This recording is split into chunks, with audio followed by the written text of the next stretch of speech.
are from where, sir? Mana Jerman ko? Matag German nga. Germany.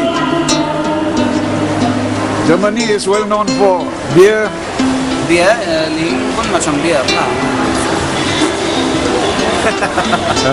Pagko ka na kuwat eh. From macam orang tua juga lah kan, saya tengok-tengok. Dan pelan-pelan lah. Sekarang ini promosi yang flavor baru. Kami lihing bukan untuk berkoncok saja kan. Lihing ada banyak guna macam drink. It's a cocktail in a bottle.